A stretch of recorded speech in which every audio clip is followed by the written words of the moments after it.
সর্বদাই খেয়াল রাখবেন, সমস্ত সৃষ্টির অনিষ্ট থেকে আল্লাহর কাছে আপনি আশ্রয় কিভাবে চাইবেন। সমস্ত সৃষ্টির, আল্লাহর সৃষ্টির অনিষ্ট থেকে, বহুত সাপ বিচ্ছু থেকে আরো কত ক্ষতিকর প্রাণী হতে পারে না, সমস্ত কিছু থেকে আল্লাহর কাছে আপনি আশ্রয় চাইবেন। সহিহ মুসলিমের হাদিস নাম্বার 2080 নম্বর হাদিস, নবী সাল্লাল্লাহু আলাইহি সাল্লাম বলেন, তুমি সৃষ্টির ক্ষতি থেকে আল্লাহর কাছে আশ্রয় চাওয়ার জন্য উক্ত দোয়াটি পাঠ করবে, আউযু বিকালিমাতিল্লাহি তাম্মাতি মিন শাররি মা খালাক।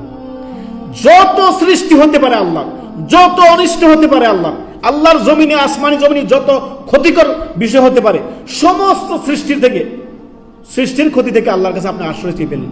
ছোট্ট একটি কথা, আউযু বিকালিমাতিল্লাহি তাম্মাতি মিন শাররি মা খালাক।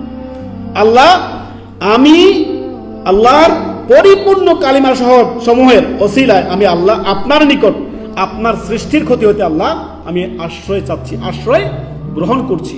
অতএব দৈনন্দিন দোয়াটি মনে রাখবেন, আউযু বিকালিমাতিল্লাহি তাম্মাতি মিন শাররি মা খালাক। আল্লাহর সৃষ্টির যত অনিষ্ট হতে পারে, সমস্ত অনিষ্ট থেকে আল্লাহর কাছে, রব্বুল ইজ্জতের কাছে আপনি কি চাইলেন? আশ্রয় চেয়ে নিলেন। আশা করি আল্লাহ আমাদের সকলকে হেফাজত করবেন। দৈনন্দিন আমরা এই জিকিরগুলো করব।